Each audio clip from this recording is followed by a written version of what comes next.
I'm sitting here talking to myself when I notice my mic is off and don't notice anybody in the room yet. So hopefully I didn't make too much of a fool of myself. But anyway, hey y'all, it's Wednesday night and it's time for the South Carolina chapter of the National Organization for the Reform of Marijuana Laws Cannabis Conversation. That's a whole mouthful to say. SC Normal Cannabis Conversation. Uh, so here we are again, as always, at 7 o'clock. Time to talk about trying to reform marijuana laws here in South Carolina. So we'll give it a couple minutes, let some folks join into the room, kind of do a little shuffle here on my trivia questions. Not that it matters what order we do our trivia in. And I guess we'll sort of start with our usual, let me find it here, our usual little intro by welcoming you to the conversation and to remind you that all of our meetings are an environment of education and awareness and are not an open market for the sale, purchase, or distribution of cannabis. We do not encourage or condone illegal behavior of any kind. Also, at this time of the show, we like to kind of just remind you, follow us on social media. As you can see on the crawler down below there, we have mentioned Instagram and Twitter. We don't do a whole lot on either of those, and I hear Twitter may start charging, so we'll probably do even less or none at that point. But the main thing really is to go ahead and subscribe to our YouTube channel. Hit the subscribe and the notification bell. You'll get an alert when we go live every Wednesday. Um, oh, Gotta pop this in there. Joey's here. Joey, welcome. Thank you for joining us. As always, we appreciate you being here with us. Um, okay. Oh, I mentioned our YouTube. Don't forget, we do post more than anywhere else on our Facebook, but every now and again, too, we will post to our blog, which you can find on our website, scnormal.org. Last but not least, if you are visiting scnormal.org, go ahead and check out our sponsors. Help support the people that help support our efforts to reform marijuana laws here in South Carolina. Beyond our members and our donors, we have our sponsors that definitely make a big difference to our bottom line and to our efforts. Hopefully, going forward, we can grow that as well. But go ahead and check that out. You'll be able to go to the About, I think, drop down menu, and down into the About, you will find the link to our sponsors. All right, let me click this button off. Let me click this button on. Where are we at? 7:04. I don't even have the run of show up that we used to do when VP was helping me organize things here a little bit. Uh, Gosh, I missed that help. But anyway, during our intro and agenda time, we're just going to kind of again welcome you all. Introduce myself. My name is Scott Weldon. I am the executive director of the South Carolina chapter of the National Organization for the Reform of Marijuana Laws, and we are here to basically a civil rights, civil liberties organization, but we are here to try to protect you and your rights to uh, consume medicine as you choose, you know, your body, your choice kind of thing. Um, Tonight we have a little bit of update news. We're going to be pulling from the headlines a little bit.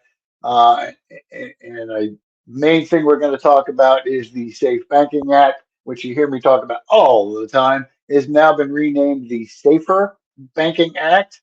And we're going to get into that. The big news on that today after we hit our first cannabis question of the night, trivia question of the night.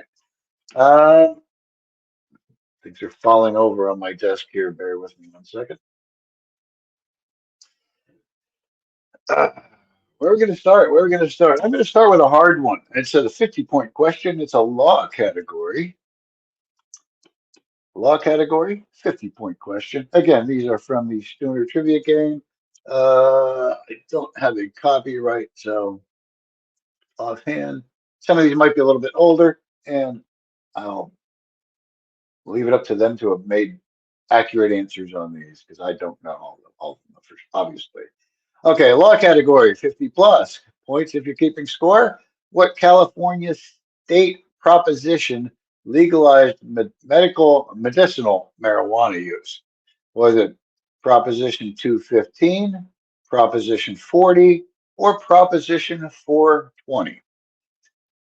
Again, law category 50-point question. What California state proposition legalized medicinal marijuana use? Was it Prop 215, Prop 40, or Prop 420? If you have a guess, leave it up there in the comment section. Right about now, before we hit the answer, I'm just going to throw out there that if you would like to sponsor our trivia questions, reach out to me through our website. Go to the contact page at scnormal.org, and we will mention your business as a sponsor as we do a trivia question. All right, let's get right back to it here. Don't want to drag this out too long. Find another button here to push. There we go. And let's get to the answer. Category law, 50-point question. I see some answers coming in on the comment board here. What California state proposition legalized medicinal marijuana use was that? Prop 215, Prop 40, or Prop 420? And looks like we've got a correct answer here. Greg tells us it is Prop 215, which is what the little card tells me as well. Congratulations on knowing that. I had no clue. Excellent, excellent answer. All right, let me go ahead and click this button off. All right, we're kind of right on our time schedule, our time frame tonight. So let's put this one card back in. We'll try and get to the others a little bit later. You know me, sometimes I get sidetracked and forget, but we will try to remember. Um, Before we get into our first story about what's going on with safer banking, I just do want to kind of remind you if you were on our call last week, I believe it was. Last week, I mentioned kickoff of our or introduction of our vilified story collection. Let's see if I can find it here for you, just to sort of.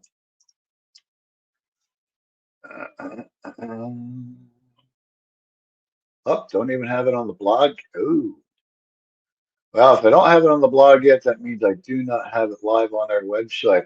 Uh, I have the links to the questionnaires, interview questions, whatever you'd like them, all set up. I forgot to connect it with the menu ladder, or whatever the hell they call it, and create a link to that questionnaire page. I'll get that done right after, hopefully right after our conversation tonight. But probably I will put that under our get involved drop down menu. Oh, there it is. Tell us your story.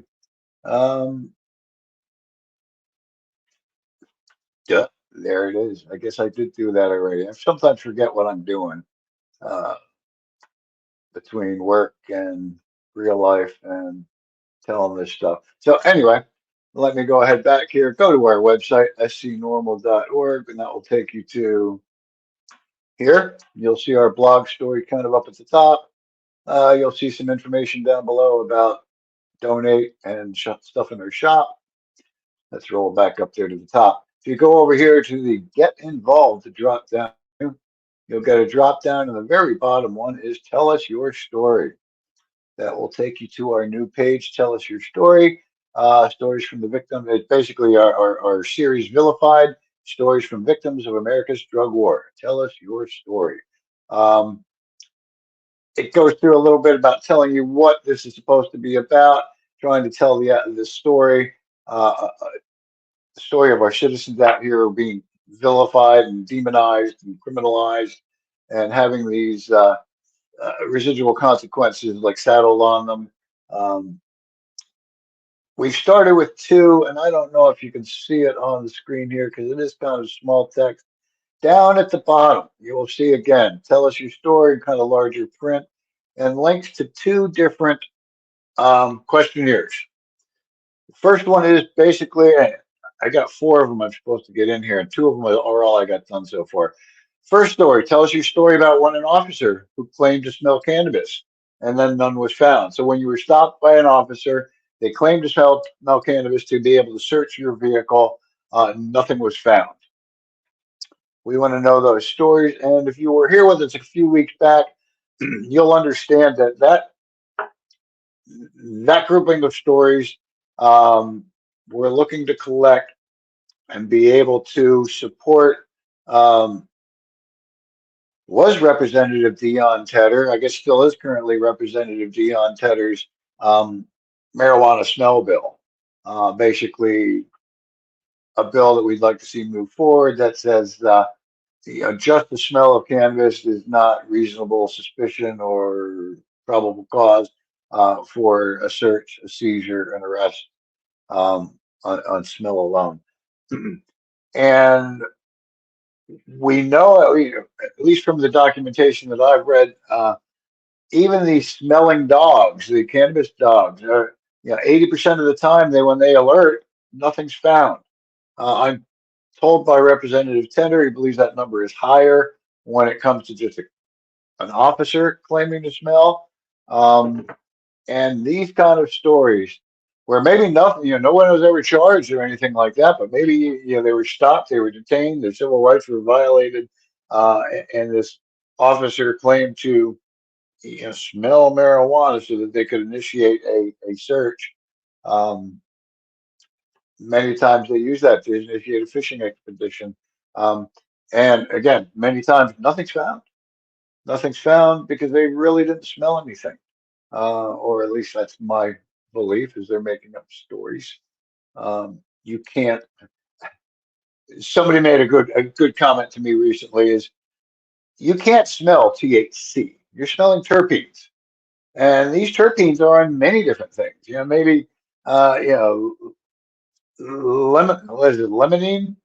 This is most of your citrus, lemons and stuff. Uh, and I don't even, my mind's blanking on all the different terpene wheels of scents and aromas that come from cannabis. Um, or just the smell of anything burnt. Oh, that smells like cannabis. Uh, I Anyway. So that's one of the storylines we're going with. Sorry about my rambling on this. Second one is tell us your story about arrested for simple cannabis possession under 28 grams, no other charges. So we're not looking for something where the cannabis was sort of thrown in on top of um, you were breaking and entering or high speed car chase and they found some, it was, you were stopped, they found a little bit of cannabis, got arrested for it, and basically nothing else is what we're looking for. Just those simple cannabis arrests.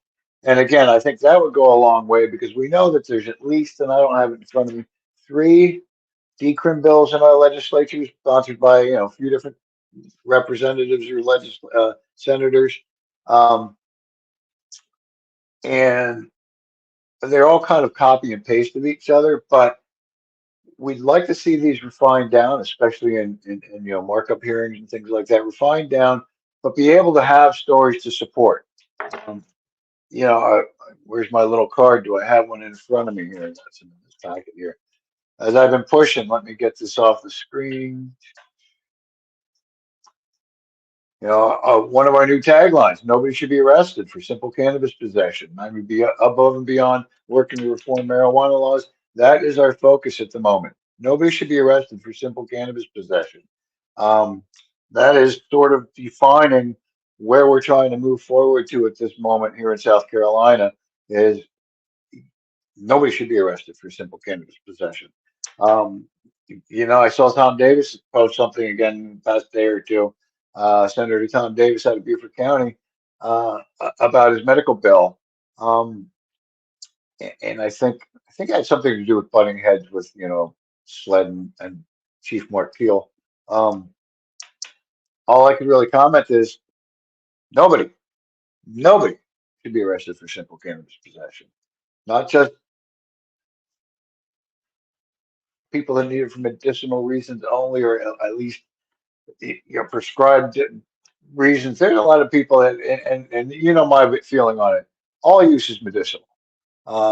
it benefits people in many different ways, whether they're using it because a doctor says, "Oh, you should use this for something," or their analyst says yeah, they're doing it because it makes them feel better, and it's not harming them anywhere near most of the other things that you're allowed to consume to feel better. Doctors, I believe one of the most prescribed medications is like Xanax to make you feel better. Um, and why should it be any difference if you're taking that or cannabis to feel better? Um, don't even get me started on its ability to help reduce pain, and how many people say it benefits them over the opioids that the pharmaceutical industry just feels that we have to have because they've lied to us for years and told us, they're safer and they're not really addictive if you take them as prescribed. Uh, yeah, and that's why, they've been sued for many, many millions of dollars. And now that's, of course, being held up and because they're trying to get immunity. Uh, no, no, no. They took advantage of the people. Anyway, sorry, I ran it on way past what I intended to.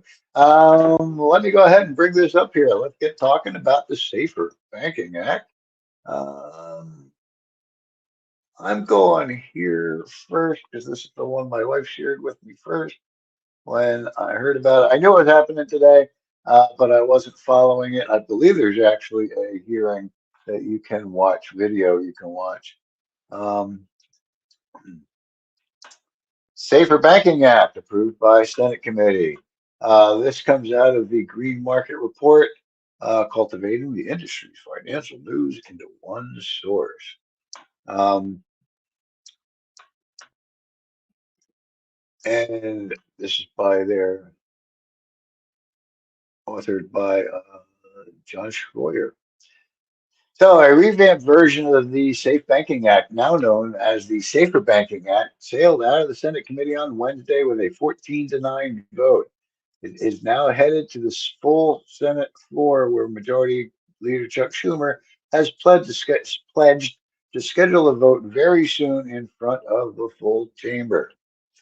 The victory is quickly hailed as historic, won by several cannabis industry insiders as well as some lawmakers, given that it's one of very few federal marijuana policy moves that's gotten any traction in recent years, despite the booming national cannabis industry.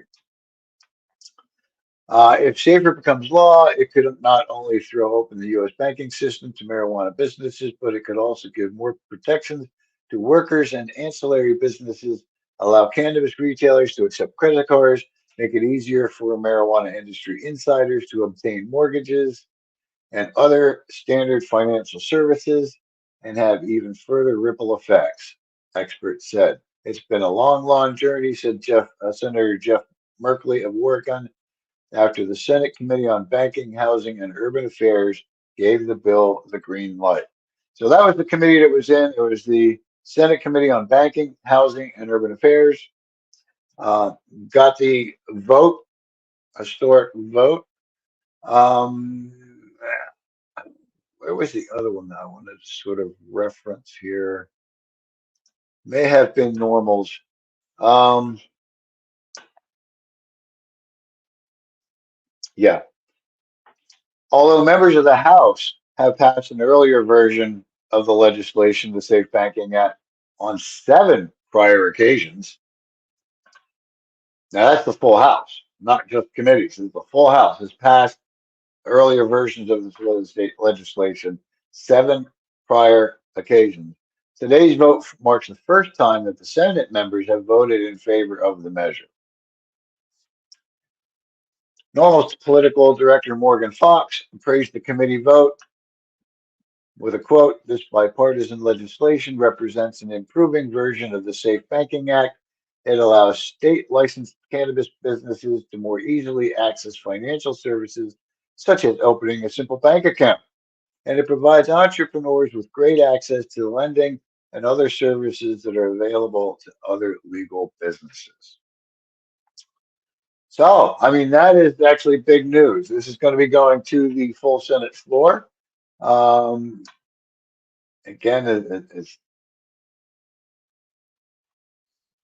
Senator Schumer said, soon, soon. Um, yeah, and we've seen this pass the House like repeatedly over the years. Um, and it just never seemed to get through the Senate. So let's cross our fingers for this one. Um, let me just kind of go in. Morgan Fox is again our political director. I'll have to check my calendar, but I think tomorrow is our federal update. Usually it's on Thursday, the day after our conversations. So he may have a little bit more information on this for me tomorrow or next Thursday. I forget when. But according to newly released data from the U.S. Department of Treasury, only about 12% of all U.S. banks and about 5% of all U.S. credit unions currently provide banking services to marijuana related industries. Now, I don't know how long some of you have been on the calls with us. We used to do these calls as Zoom meetings. I don't know if we posted well, I know we didn't post or post those, I don't think at the time. Um, or if we did, I think I had to jump through a bunch of hoops and upload them. Anyway, during our early inception, we founded Low Country Normal, which is which we're now like doing business as South Carolina Normal until we get all of our paperwork straightened back out after all these years. Anyway, we started our inception as Low Country Normal, and one of the first things you have to do, is start a bank account. And I belong to a local credit union here. I thought, well, let me see if I can just open an account here at the credit union for Low Country Normal. And they made me jump through a bunch of different hoops and were questioning all kinds of. Basically, they passed it on to their legal department before ever, as through the approval process. Excuse me. Um, and then I have legal calling me and asking me questions about the organization. And the one question that finally nixed the option was they said, if a legal cannabis business in another state were to offer a donation to the organization, would you accept it? And I, I would have, I said yes. And I would have to stay still to this day. If a legal marijuana business from another state, uh, wish to make a donation to try and help further the cause or help fund our efforts, um, or wanted to be a sponsor, got a sponsor spot, something like that, would I accept it? I to this day would say yeah, you would say yes because they're funding our freedom of speech, and they were able to, I guess, use their freedom of speech to get legalization in their state. I don't know. Yes, and right then and there they went, okay, well, no, because then you'd be accepting illegally raised funds, or you know, because although it's illegal in that state, it still was federally illegal, and they have federal regulations they have to deal with. And nope, no. And then somebody said, why don't you go to, like, I don't know, I think it was Wells Fargo at the time was making up fake accounts for people and switching them and doing stuff, and all because their sales staff were like trying to earn bonuses and commissions and something like that. And although I didn't go to that one, I went to another one that was much more accepting for our business. And now, mind you, that means we had nothing to do with cannabis. We weren't trying to sell marijuana. We weren't trying to sell any type of marijuana derivatives. We weren't trying to sell hemp or, and at that time that was pre 2018 Farm Bill.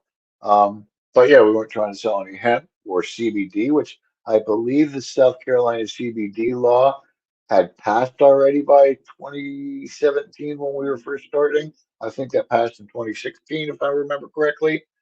Um, But yeah, we were turned down by the first financial institution that we applied to try and get a checking account. Of course, when we get our donations, they have to go somewhere, and so they go to our they go to our bank account.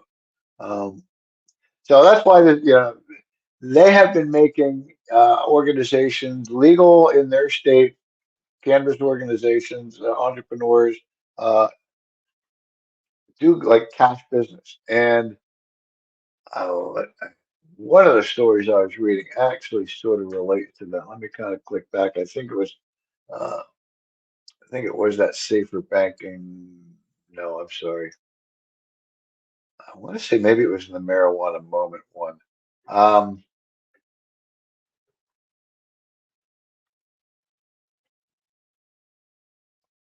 because it was talking about a legislator that didn't necessarily support legalization. Oh, okay. I think it was in the marijuana moment one here.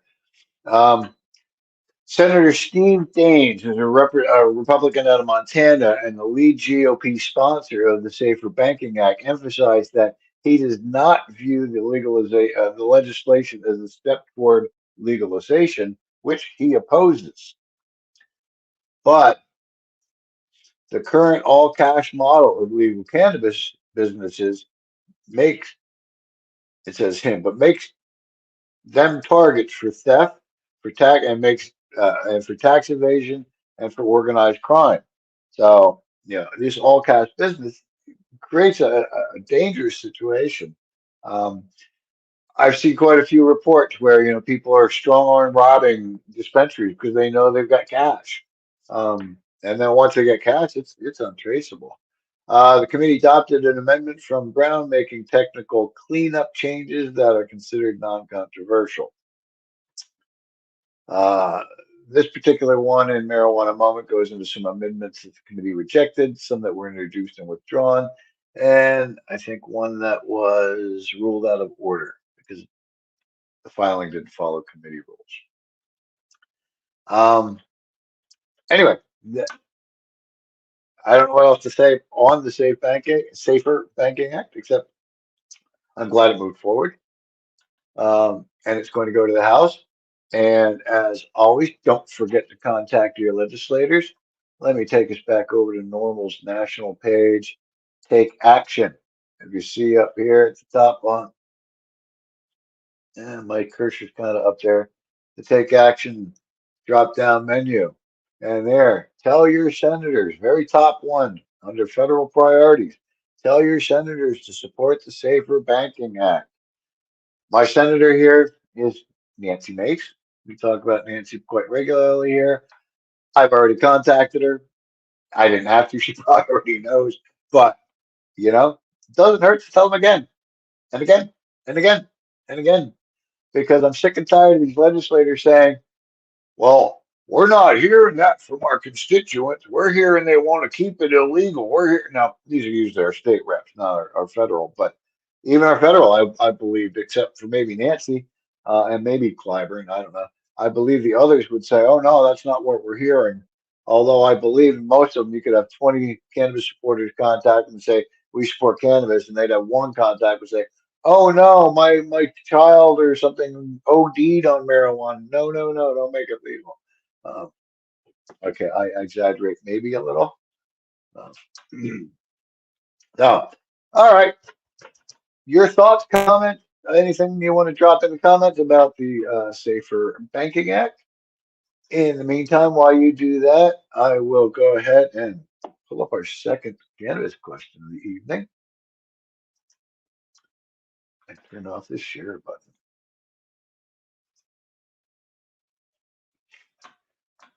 All right, close a couple of these extra windows here. Set it back. Okay, most of that stuff goes. We are going with trivia again. Knowledge category, 30-point question. Knowledge category, 30-point question. Smoking marijuana stimulates the brain similar to eating which food? Is it blueberries, chocolate, or hot peppers? Knowledge category, 30-point question. Put your answers in the comments. Smoking marijuana stimulates the brain similar to eating which food? Blueberries, chocolate, or hot peppers? I'm just getting hungry thinking. Doesn't help. I'm trying to lose weight, and I've got way more than I need of. All right. Blueberries and chocolate and hot peppers all together. Actually, that'd be a good candy. All right. Not seeing anybody giving any guesses or any comments in the comment section. Let's go ahead and hit the answers. Oh, I want to find the answer banner because I'm like on it tonight. Here we go. Knowledge category, 30-point question. Smoking marijuana stimulates the brain, similar to eating which food? Blueberries, chocolate, or hot peppers?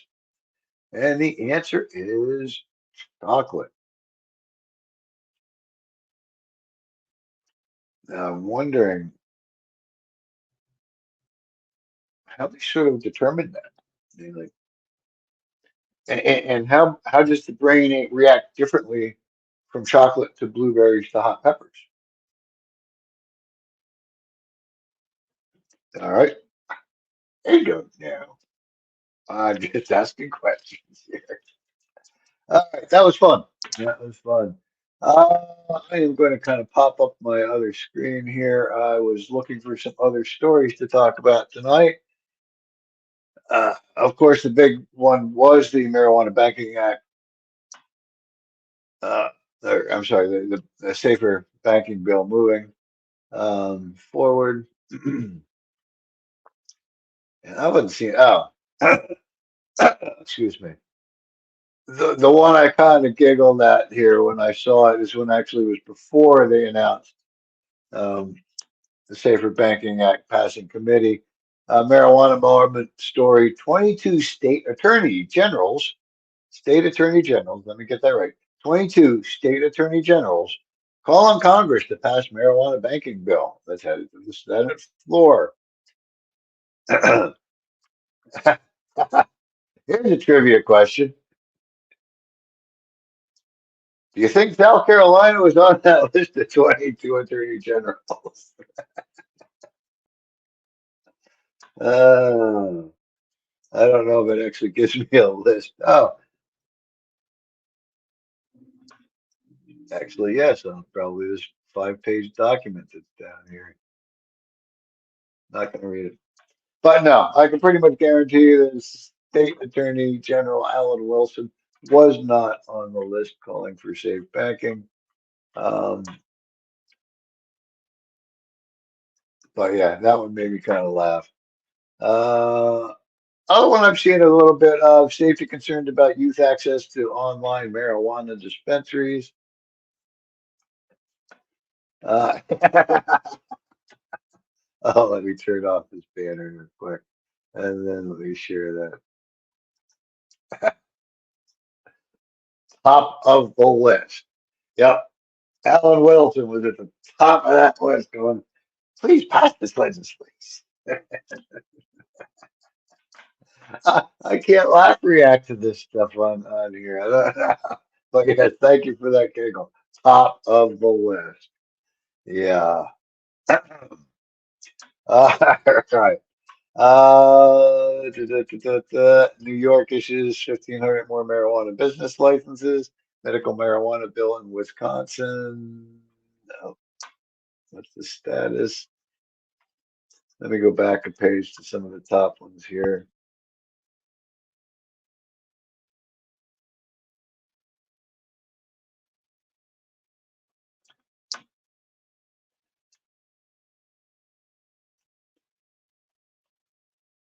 Oh, I see what I did. I pushed the wrong button again. Um, I didn't catch any other really like interesting stories that I wanted to talk about tonight, just beyond that one. Um, yeah, here I see them again. Online marijuana shops make it easier for minors to buy. Um, Probably all the more reason for legalization, regulation, get those local dispensaries. I would assume, now that I'm thinking about it, when, these online pharmacies are probably making it a lot easier for people to access pharmaceuticals. Um, I don't know how all those kind of things work, but again, it, this stuff should have some safety measures in there. We are not promoting that children are using children to use cannabis unless it's for, prescribed by doctors and their parents. That has, health benefits for them. Um, Montana lawmakers get update on marijuana regulations. Congress considers banking bills the same thing. Oh, I've been seeing quite a bit of this one lately. Let me bring this up. This is in the Washington Post. I don't know if it's going to kick me out because of paywalls or anything. But let me see if I can share this with you quick.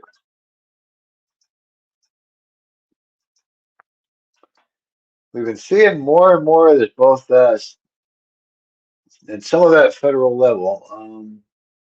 I believe this one's state or even local level. Why can I not get this to share? There.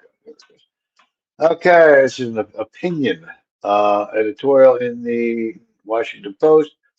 One way to recruit more police: don't punish past marijuana use. Um, the stereotype of a model police officer probably doesn't include a history of marijuana use. That impression might be harming public safety. It's sort of interesting. I had somebody mention to me the other day the number of people that have tattoos now, um, working in positions that you may not have seen them with tattoos before. I know over the past few decades, more and more police forces are allowing officers to have tattoos. I'm trying to think where my conversation was, but I think it just had to do with the local county park system that I work in. That X number of years ago, you wouldn't have seen tattoos on many of the employees, and now it's becoming much more acceptable, whether it's because they're trying to fill spaces, whether it's because more and more people are getting tattoos, um, a little combination thereof. But Marcus Jones, Montgomery County Police Chief, where's this out of? Montgomery County. Um, Wants to relax the rules restricting past marijuana use from joining the users from joining the county's police force. He is one of the many leaders across the country responding to twin realities. Law enforcement agencies have recently struggled to attract recruits, and recreational marijuana is legal in a great number of states. His request to the This is Maryland, okay. His request to the Maryland Police Training and Standards Commission derives to be granted, and other agencies ought to follow suit. Deserves to be granted. Excuse me, that was where I got derives. Deserves. Um, Maryland's legal for rec now, isn't it?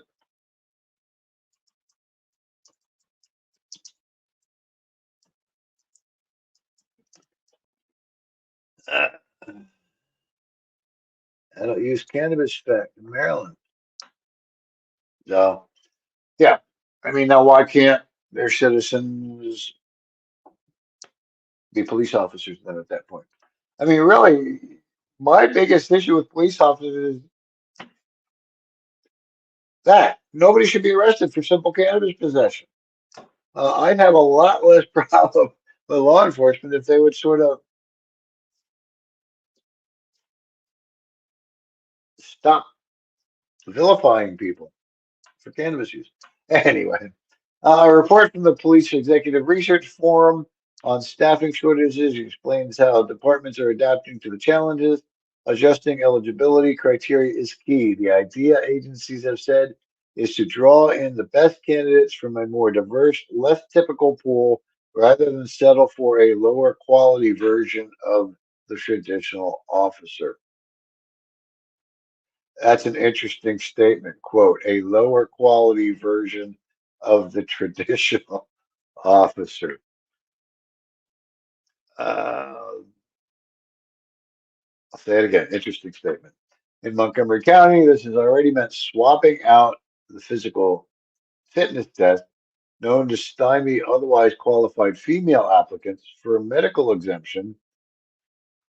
Elsewhere, as in Akron, Ohio, it was has meant no longer banning officers from wearing beards. Oh, that's something. Yeah, it's something you're seeing more and more is officers with facial hair, which again was not permissible in the past.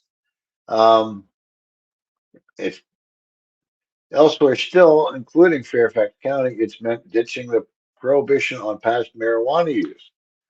Now, the Virginia locality considers duration and frequency of use plus how long ago the candidate used. So you're seeing that more and more in different agencies, whether they be federal agencies, whether they be state, local agencies. Um, to me, I think it's kind of ironic, an organization whose officers have probably imprisoned, um, arrested, vilified countless numbers of cannabis consumers for simple cannabis possession, helping send them through the prison system. Even 30 days, you're part of the prison system. Um, all because they wanted to sort of justify receiving funds from the federal government for the war on drugs. It's all, in my opinion, it was all money based, and cannabis arrests are easy. Now, I think it just sort of there's quite an irony there now that all of a sudden, not maybe all of a sudden, but slowly these law enforcement agencies are going, well, now that the people have spoken and we can't shut them up anymore about it, and they've gotten it legalized here in our state or our community, um, maybe we should say, okay, you want a job? I don't know, man. I just don't know. Anyway, let me kind of take a peek at time here. Oh, we're about a quarter of. Got one more trivia question. But yeah, I just thought that was kind of interesting. Let me know your thoughts in the comments if you have any thoughts about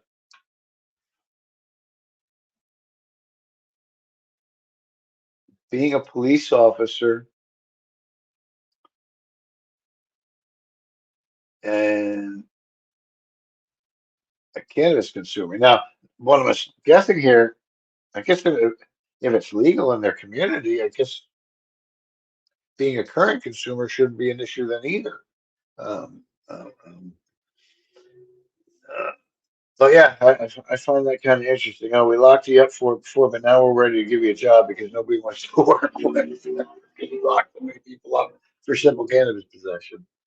Maybe I'm reading it my own way, but uh, anyhow, um, that's kind of what I got tonight, folks. I'm not seeing any other stories I really want to talk about. Um, Roof collapses in Antioch fire, marijuana grow house suspected. Uh, but yeah, a lot of the news right up front is that the Safer Banking Act.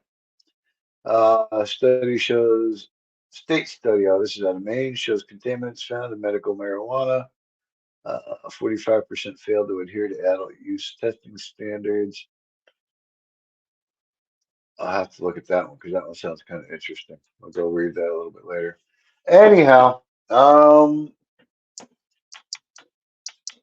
I think I'm going to take the last few minutes here and talk a little bit about what's been going on, what we're planning. As I know, many of you that are on the call or on the on with us tonight uh, may already be familiar with the fact that we are planning our press conference and lobby day again at the State House, South Carolina State House, January 24th on a Wednesday. I'm in the process of making my invite list for the speakers for the outdoor or for the indoor press conference. My goal this year is going to be kind of revert back to our first year. Invite legislators that have sponsored pro-cannabis legislation. I don't care what side of their aisle they're from, if they sponsored it or even co-sponsored it. Now, hard to get a co-sponsor to speak because they don't want to take the thunder away from the sponsors. But if we get the sponsor to speak, the reason I say co-sponsors is because very rarely we'll have a Republican co-sponsor on a piece of pro marijuana legislation, but I'm not seeing them as primary sponsors, at least not at this point. Um, so that makes it a little challenging to get the controlling party to represented at our press conferences. Um, but that's my goal for the indoors is to get legislators to come and speak about their legislation that they've got pending in committee in most cases, or backburnered in committee. And then in the past, what we've done is as our press conference breaks up, we would then start to go around with our constituents to their legislators' offices, and whether we're dropping off some documentation like our emerging clinical applications, and a little note or a letter from the constituent. Hopefully, we get a couple of minutes for a sit down with that legislator to express that constituent's views on legalizing cannabis, whether it be for recreational or medical use. Um, and we all kind of wanted our separate ways. And some of the other folks that were there as spectators, kind of like, well, what now? So this year, and I'm doing this primarily because I kind of got challenged, or I took it as a challenge. Let me put it this way: on I think it was Twitter, somebody posted a video of this big marijuana rally crowd and posted and tagged us in it saying, "This is the kind of support we need here in South Carolina." And my initial response to that was, "Yeah, I wish."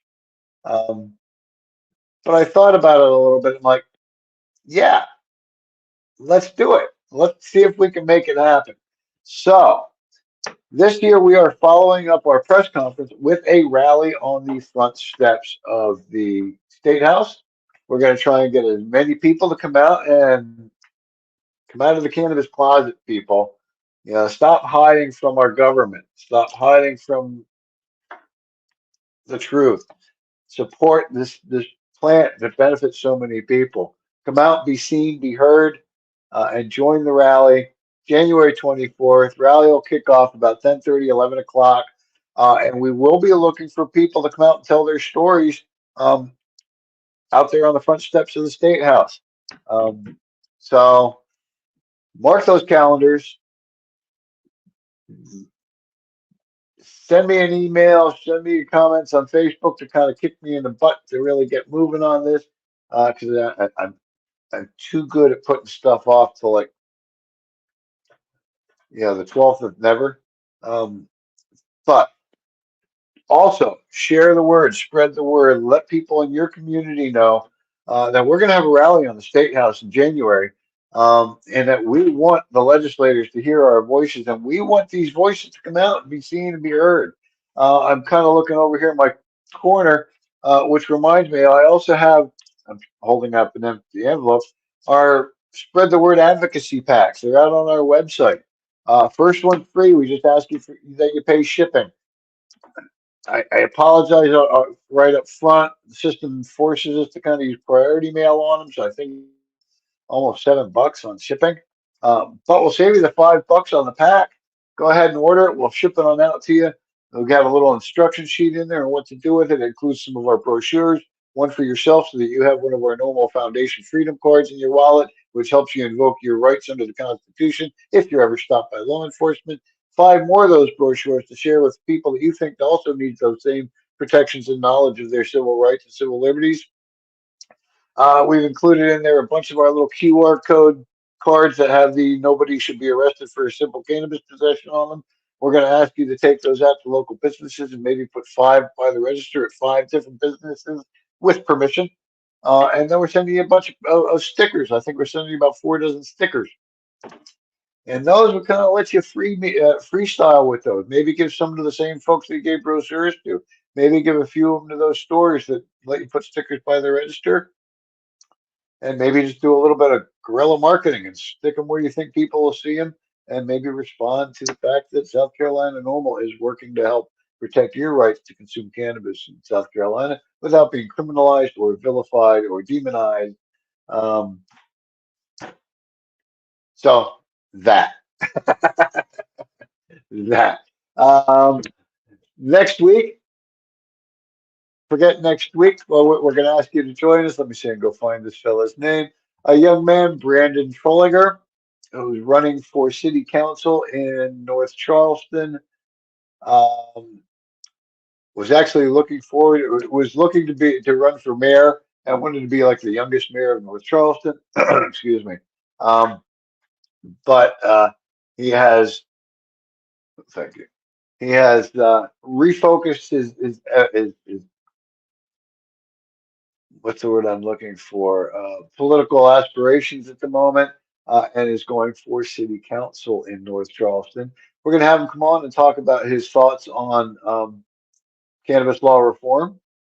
We would love to see him win that seat, and then that would give us maybe somebody who will be interested in uh, helping us to by sponsoring uh, decrim ordinance in North Charleston, make it no fine, no time, no court cost for simple possession. Sure, they might confiscate your weed and tell you, don't let me see you around here with weed again, but it's better than 30 days in jail. It's better than a few $100s that you're going to have to pay. It's better than those lifelong residual consequences that you'd be saddled with, even for simple possession. So, join us next Wednesday for that. I have to actually keep this up here and send out a kind of reminder to Brandon on that. That should be kind of interesting. If you know of, excuse me again,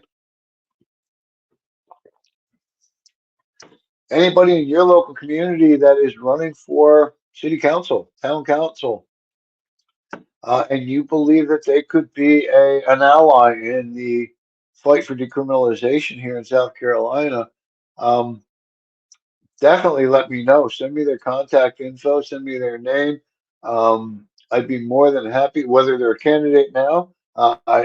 Mainly I'd like their contact info now, if they're a candidate, just to sort of talk with them a little, maybe get them on the program, like we're going to have Brandon talk about their thoughts on marijuana law reform at municipal levels or local levels. Um, and then track their track their election, monitor their election, and if they win, see what we can do. Again, we need to start somewhere, and I feel that although the medical is doing what it's going to do um, in our Senate right now, uh, it's still not the best medical bill that we could have. And it's still not going to help a whole lot of people that are being criminalized and stuck into the criminal justice system and being saddled with these lifelong residual consequences. And those are the people that we really want to try and help protect. So um, that's kind of all I got at the moment. Election's coming up November 7th for those local seats. Um, if you do recall, we were talking about that special election for Senate District 42. Rep. Dion Titter did take that race, did win that seat. I'm assuming as a new senator, he will resubmit his smell bill legislation um, in the Senate. Don't know where that'll go or not.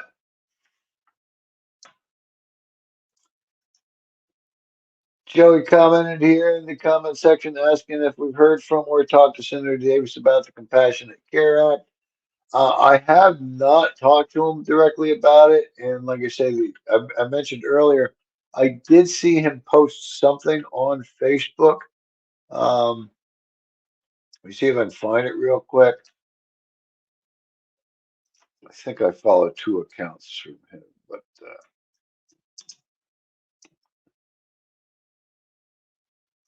there we go. He's been doing door to doors in Beaufort County, walking the beat. And there it is. Let me show you. I'll share this one with you. This is the only thing I've really seen him mention about Compassionate Care Act recently. And it is a Facebook post with him sitting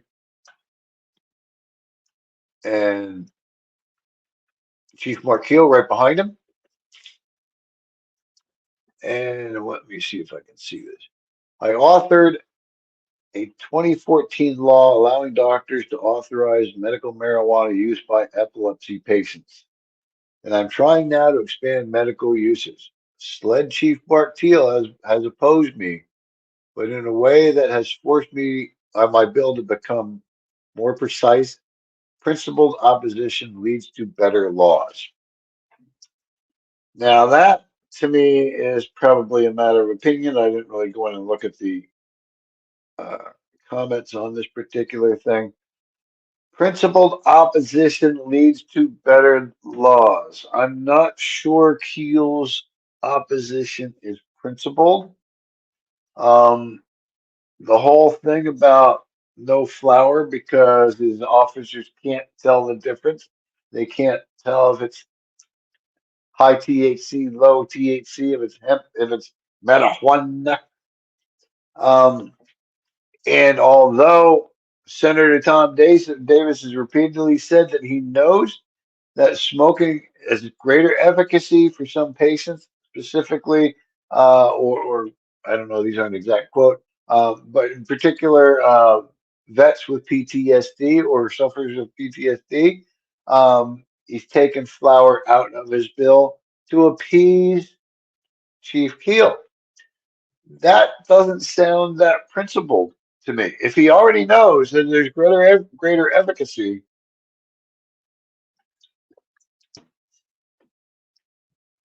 but he's willing to take it out because Mark Keel feels they can't tell the difference in smell. Mark Keel, the same man who refuses to produce the request letter that was sent to Attorney General Alan Wilson asking for that, what was it, the 2020 or 2021 opinion letters on the Farm Bill and hemp products. Um, Refuses to produce it during discovery in a court case, has been fined for not producing it, tried to weasel out of it and get taken off get his name taken off that, saying, oh, the fine should be the for SLED, not me. And judge went, no, no, no, no, you're the head of SLED. It's for you. So he tried to weasel out of his responsibilities and hide his corruption, maybe. Uh, anyway, that's that's the only answer I got for you, Joey. Is have I heard anything? Tom Davis thinks his bill is better because of SLED's opposition. I don't know. What do you think? Do you think his bill is any better because of SLED's opposition? And if so, why? Tell me what you think. Oh crap! Look at the time. I rambled on about that. Thank you for that question to help me finish up the evening. 8 o'clock already. You know what? I'm going to run through it. I'm going to do it. I'm going to do it real quick. We got one more cannabis question here. Before I say goodnight, we're going to go ahead and ask this last cannabis question. We're going to get all three of them in here tonight. 30-point question. Movies is the category. In the movie Fast Times at Ridgemont High, what was the final score of the football game between Carver and Ridgemont? Was it 42-0, 4-20, or 24-0? Movies, 30-point question. In the movies, Fast Times at Ridgemont High, what was the final score of the football game between Carver and Ridgemont? 42-0, 4-20, or 24-0? Any guesses? Any guesses? I'm not seeing any. I don't recall seeing a football game in that movie if I ever saw a movie. Anyway, answer was 42-0. All right, that was our last cannabis question of the evening, trivia question. I'm going to remind you one last time, we will be back here again next Wednesday at 7 p.m. as always. So we're hoping you come back and join us. We will be on here with Brandon Trollinger, who's running for City Council in North Charleston, South Carolina. In the meantime, don't forget to go ahead and visit NORML's website and do contact your senators and ask them to support the Safer Banking Act. Don't forget to kind of hang out with us a little bit on Facebook. Follow. Oh, one thing I want to ask about Facebook, folks. If you do kind of follow us on Facebook, if you see stuff, please like, please share, maybe comment. Help the algorithm. Maybe helps your friends see it. Maybe that's why you don't share and like, because you don't want your friends to see it. But if you can, if you're not hiding in the closet about your cannabis use, go ahead and share that stuff. Like and help us build up our support. All right, beyond that, I'm going to just say goodnight. It's 8:02, time to close on out. Thank you so much for joining me. As always, I appreciate your time, taking that time to sit here and listen to me ramble about cannabis. We look forward to seeing you here again next Wednesday at 7 p.m. And you have yourself a great night. Bye, all.